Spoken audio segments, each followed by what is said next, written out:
Тэгэхээр байшингийнхаа өргөнөөр хэмжээд татвар ногдуулдаг гэсэн байна. Тэгэхээр хүмүүс юу гэдэг аль болох бага татвар төлөхийн тулд 2 сарын хугацаанд Азийн 5 улсаар ганцаараа аялсан аяллаас оваалцъя.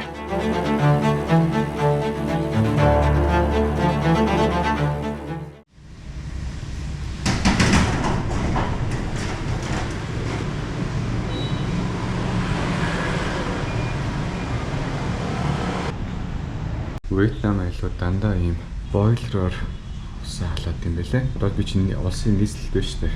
Нийслэлд байна уу хаана юм уу ер нь тэр нь хамаагүй бүгд л халаагчаар усан халааж устсан барьцгааж халуун ус тавилдаг юм байлээ. Манай Монгол бол жаргацсан шүү дээ. Энэ ямар хөөх юм бэ те. Нэгэл байж байгаа. Сая дэлгүүр ороод эднэрийг авахад 106 мянга гэдэг чинь Монгол мөнгөөр нэг 13 мянган төгрөг болж байгаа юм уу? Нөхдүүд кофегаа ингээд сиропоор хийгээд байгаа юм да. Ясаа ойлгохгүй та. Удамжны кофе авсан. Хямдхан байлаа л да. Жижиг нь 15, миний авсан нь 20 гэсэн. Тэгээд эдгээр ингээд юугаа кофегаа хийхдээ тийм сироп шиг юм найруулад байгаа байхгүй юу? Дээрээс нь жоохон ус игээл тэгэл мөстэй хойлоод нэг тэгсгэл гаргаад өгöd байгаа юм да. Юу амтан бүр айгүй хурц заяа. Чанга гэсэн ирнэ кафений үйлчлэг нь айгүй мó.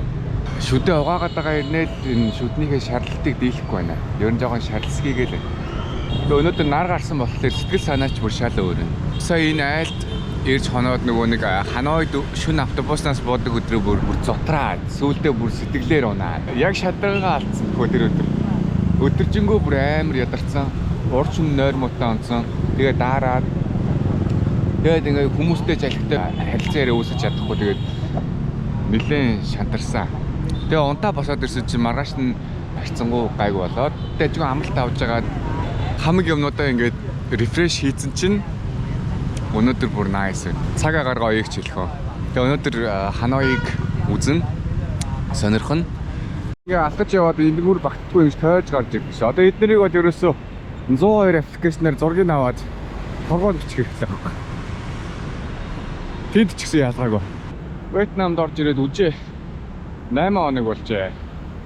Би яг нөгөө 7 хоногийн сим авсан байсан байхгүй юу. Би тэгээ ер нь бол за өсрээд Вьетнам дахиад нэг макста бод нэг 10 хоног хох.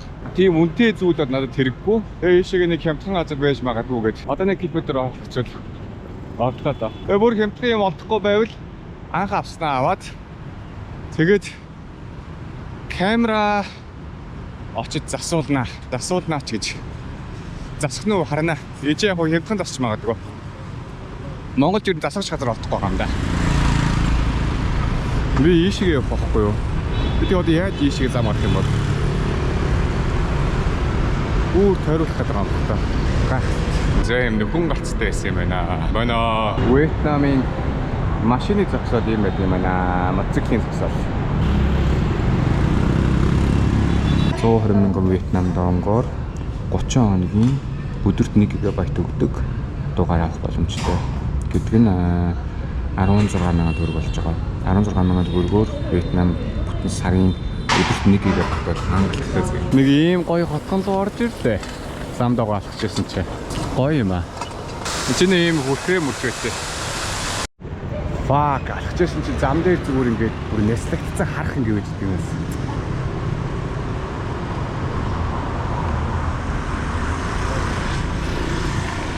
Shit. За замынхаа цааталт гармаар идэг. Гарах газар ерөөсөө олддгоо. Энд нэг цоорхоо байгаа байхгүй юу? Энэнгүүр гарчмаар нь одоо яаж гарах вэ? Эсмийн замын цаана гарчвал болчих гээд байна да. Улаан асалтай цаана. GoPro-г маань засаг газар олддгоо да. Хагарахад дэлгэцтэй л яваад ах юм байна да. 9 км алхачлаа шүү дээ. 9 км алхаал юм өмнөдөө хөөцөлтөө бол чинтан болгоо байж оройны 4 цаг болчихлоо шүү дээ. 10 гэж гараал.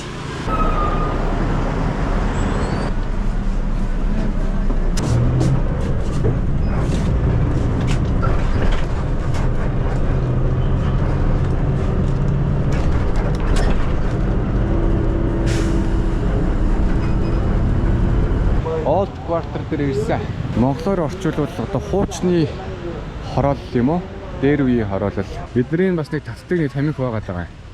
Тэрийг эднэраараа татдаг. Тэгээ яг татхаараа ингээд сорхороо нөгөөх нь ингээд шүүлүүлж байгаа юм шиг дуурдаг юм байлээ. Чадвал бичлэг нийнэ. За миний нэрчээд байгаа одоо хуучин хороолол гэдэг байгаа шүү дээ. Эренгууд ер нь нэлээд замбраагүй заяа. Одоо явган үний явах замч байхгүй. Явган үний зам дээр нь моциклууд нь ингээд зогсож цаасан заяа. Заавал тойрж гардаг, машин замлуугаа тойрж гардаг. Тойролцоогоор нэг 1000-аад жилийн өмнө Ханой яг энэ байршилд одоо энэ хороол бий болсон байгаа байхгүй. Худалдаа 8-ны одоо зах маягаар гэх юм уу? Бас хотын нийслэл маягаар ер нь бүтээн байгуулагдсан байгаа байхгүй. Ханой гээд бүгнийх нь утга нь болохоор нуурын дундах хот гэсэн л утгатай юм байлаа шүү. Тэгээд яг энэ хажууд нь байдаг жижигхэн нуур байгаа. Тэгээ шүү дээ би нэг ганц үл анзаараад байгаа гоод ингээд байшингууд нь амар нарийнхан заяа. Тэгээ яагаад ийм нарийнхан байгаад байгаа юм гэсэн чинь тухайн үедээ болохоор байшингийнхаа өргөнөөр хэмжээд татвар ногдуулдаг гэсэн мөхгүй. Тэгэхээр хүмүүс юу гэдэг аль бол баг татвар төлөхийн тулд байшингаа илүү нарийнхан байцсан. Айгүй нарийнхан байшин дээр зөө. Би одоо 2 гараа 2 тиш нь дэлгэхэд бараг зарим байшингийнх нь 2 хананд нь би ингэж миний 2 гар хүрэхээр хэмжээний тийм нарийнхан байшингууд зөө. Тэгээ гудамнууд нь нарийнхан, коридор нь нарийнхан, зарим газар нь юу миний би бараг цүнхтэйгээ алхахад хүртэл амар хүндрэлтэй л. Тэгээ бас энэ цахилгааны утсууд нь бүр ингэ. Одоо энэ цахилгаан нь одоо тасааж басраад ч юм уу. Тэгээ ямар нэг юм болоод ирнэ яаж энэ цахилгааны утсуудыг янзалт юм бол эсвэл тэрийг янзлахаасаа өнгөрсөн гээл тэгэл шинэ утас залгасаар байгаа юм болчт юм болов. Ямар ч амар замбраагүй зөө. Тэгээ ер нь хаанч явсан хоол өнөрт юм л гэдэг. Маань Вьетнам найз бас хэлсэн байхгүй. Ер нь Вьетнамчууд нэг гэртээ нэг хоол хийж идэх нь ер нь бол ховор. Дандаа ингээд годамжаараа хооллцдог, ресторануудаараа хооллцдог. Тийм болохоор Вьетнамын амьдрал ер нь бол гэр дотор биш. Ер нь бол ингээд годамжиндаа Вьетнамын амьдрал өрөнд юм аа. Тэгээд энэ бол ер нь бол Ханоид харж бол хамгийн том одоо сонин хажин зүйл чинь байх болно. Тэгээ энэ замын хөдөлгөөн нь бүр гамшигдэх миний бодлоор. Тэгээ энэ их мотоцикл, энэ их машин байгаа ч гэсэн ганц зүйлийг би анзаарж байгаа байхгүй юу? Хизээч монголчууд шиг одоо муугаад би төрүүлж орно гэж ер нь бол дайрцгаадгүй юм байлаа. Нэг оруулаад тэгэл ингээл нэх стрессдэггүй сигнал мигналаа нэг амар тийм чи миний урдуур орлоо гэж нэг амар сигналдаад идэг юм бол байхгүй л харагдчих.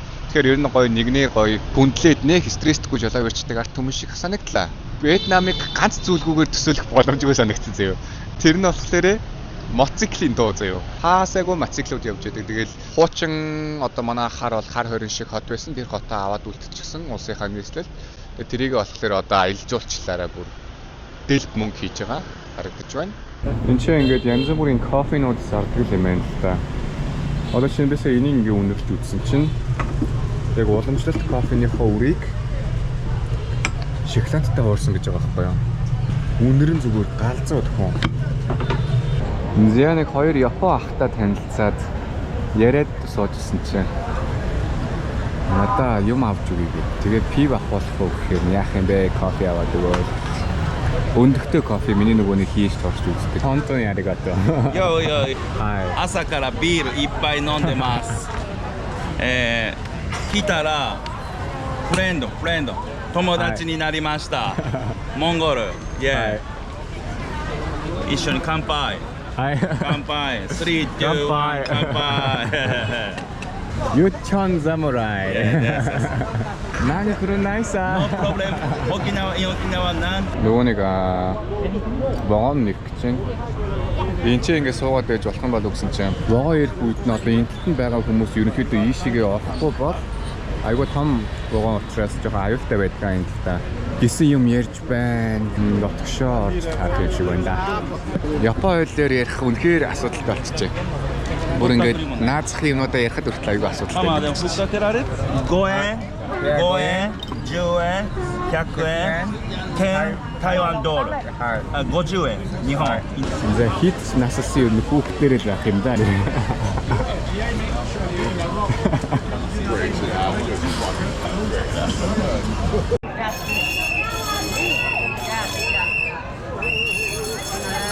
Манай юугаад янзтай байна да. Кэпсэн зоосоо янзтай байна. Сайхан ах байна уу.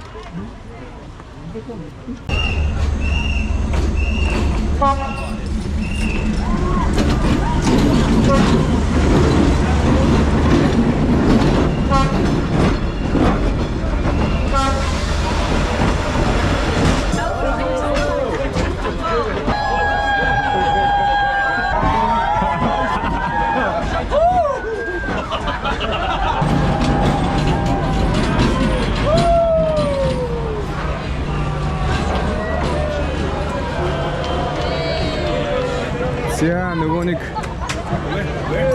You see? Yeah. Yes, present.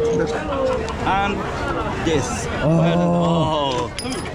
Present. Yeah. Present.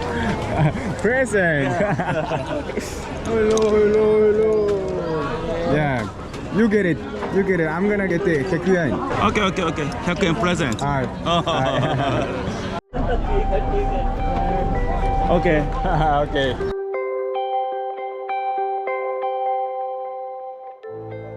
За сайхан. Хуучны оролтыг сайхан л үзлээ. Дэжгүй хөвдөө бол бас хангалттай үзсэн гэж бодож байна. Тэгэхээр ер нь налнаа. Ядарч байна. Явартаж гоё Япон ахтай таарсан. Манай Япон ахын цааталтанд байсан ах болохоор саяны манай Япон ах 37 настай заяа. Гэхдээ цаатлынх нь ах нь өвөө нэг боддоо. Тэгээ өвөөтэйгээ хамт ингээл аялал годомжинд пи уугаа сууждаг. Бас сонирхолтой арт юм шиг. Яас Японоор ярьж барайгүй нэлээ утцсан бас жоох эвгүй байлаа. Японоор өстөө ивэлж өгөхгүй л.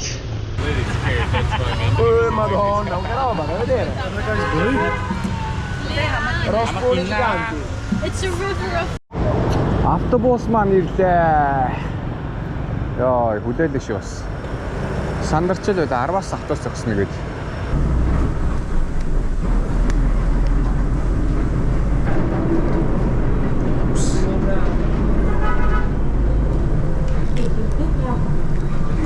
Alright man, greetings from Hanoi. It was really a big pleasure to meet you. We know you're gonna do a big trip, so best of luck. Stay safe and best of everything. Cheers, mate. So can you say how many countries you've been to in total?